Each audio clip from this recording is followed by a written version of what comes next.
Hello बच्चों, let's read this question. So the question says in triangle ABC, BC is equals to 2b square cos A plus 2c square cos A minus 4bc cos square A. Then triangle ABC is option A isosceles but not necessarily equilateral, option B equilateral, option C right angled but not necessarily isosceles, and option D right angled isosceles. तो question में हमें दिया हुआ है triangle A B C. So let us consider this triangle as A B and C. और कुछ notation है उसे भी समझ लेता है. सो कैपिटल एंगल ए के सामने small A side, capital angle B के सामने स्मॉल बी साइड और कैपिटल एंगल सी के सामने स्मॉल सी साइड. अब दिया B C square B C is equals to 2b square cos A plus 2c square cos A minus 4bc cos square A. तो triangle क्या होगा हमारा, जान लेते हैं क्वेश्चन का की कॉन्सेप्ट की कॉन्सेप्ट हमारा कोसाइन रूल से है. कोसाइन रूल कोसाइन रूल में बेसिकली हमें cos A cos B cos C का फॉर्मूला पता चलता है. Cos A is equals to B square plus C square minus A square divided by 2bc. इसे लर्न करने का सिंपल तरीका है और अदर फॉर्मूला को भी लिख सकते हैं. ए जो है वो यहाँ माइनस में चला जा रहा है, तो जो एंगल हम कंसिडर कर रहे हैं उसका साइड माइनस में ले रहे हैं. ठीक है. सिमिलरली कॉस बी को भी लिख सकते हैं. कॉस बी को क्या लिखेंगे, C square plus A square minus B square. B angle को कंसिडर किए तो बी साइड को माइनस में लिए बाई 2ac. नाउ अब हमें जो गिवन है उसे देखते हैं. Given BC is equals to 2b square cos A plus 2c square cos A minus 4bc cos square A. अब एक काम करते हैं, यहाँ से 2 cos A कॉमन लेते हैं. 2 cos A हमने क्या किया, कॉमन ले लिया, तो क्या बचेगा, b square plus C square minus 2bc cos A बचेगा, है ना. अब ये किस चीज का फॉर्मूला पे आ गया, ये हमारा cos A के फॉर्मूले पे आ गया. देखते हैं कैसे. So this is BC. तो हमारा आया था BC is equals to 2 cos A under bracket b square plus C square minus 2bc cos A. ये आया था हमारा.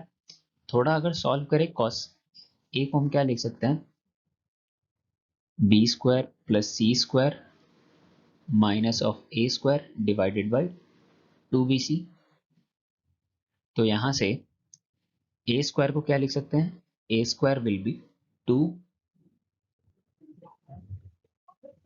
BC cos A, ये माइनस में होगा, plus B square plus C square, है ना.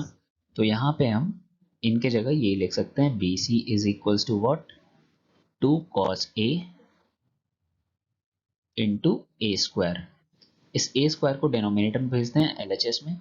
सो BC by A square is equals to 2 cos A. 2 को भी नीचे भेज देते हैं.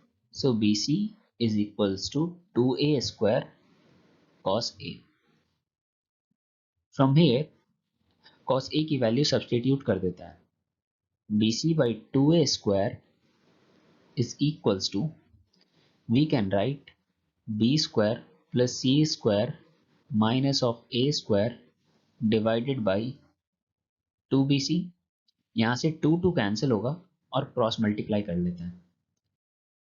सो क्रॉस मल्टीप्लाई करने पे हमारे पास आएगा B square C square is equals to A square. यहाँ B square plus C square minus of A square था, रह जाएगा. From here we can write b square c square is equals to a square b square plus a square c square minus a to the power 4. अब RHS के सारे term को LHS में लेकर चलते हैं. तो हम क्या लिख सकते हैं, a to the power 4 और थोड़ा रीअरेंज करके a square c square लिख सकते हैं. हाँ, और minus A square B square plus B square C square is equals to 0। कोई प्रॉब्लम नहीं। ए स्क्वायर कॉमन ले लिया हमने, तो यहाँ क्या बच जाएगा, ए स्क्वायर माइनस सी स्क्वायर, और यहाँ हमने माइनस बी स्क्वायर कॉमन ले लिया, तो क्या होगा, ए square minus C square, sorry B square नहीं, सी स्क्वायर यहाँ पे ही बचेगा is equals to 0।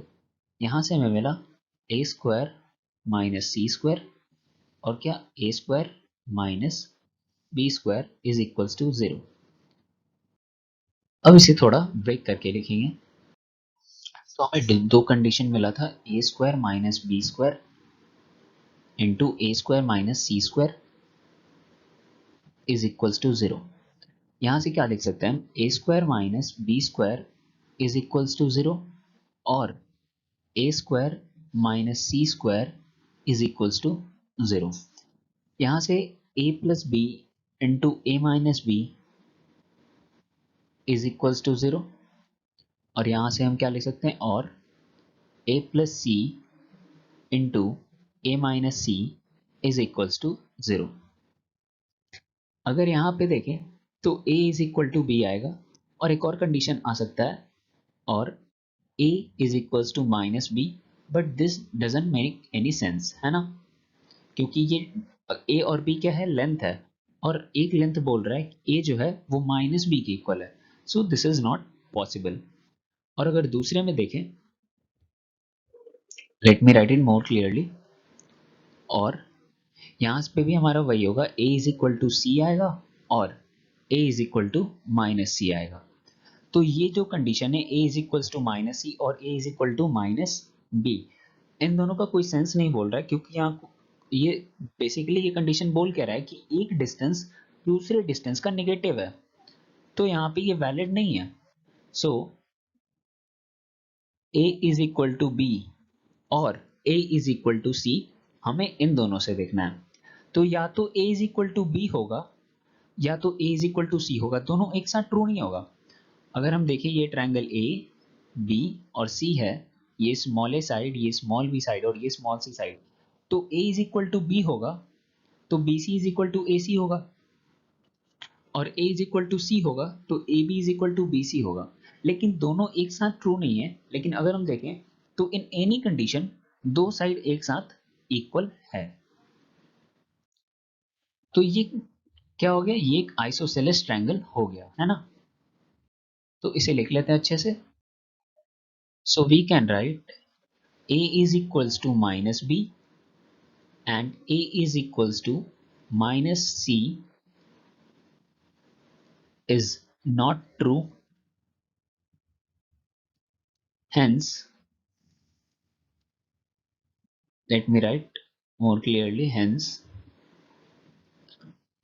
either a is equals to c or a is equals to b, both cannot be true at a time, both cannot be true at a time। और ये क्या आ गया, हमारा isosceles triangle आ गया, but ये जरूरी नहीं कि ये इक्विलेटरल हो। So option A is correct. So the final answer of this question is triangle ABC is isosceles but not necessarily equilateral, and we have got this answer by using our key concept of cosine rule, in which we can find formula for cos A, cos B, cos C. Cos A is given by b square plus c square minus a square by 2bc, and similarly we can find formula for cos b and cos c. So I hope you understood it well. Thank you. Best of luck.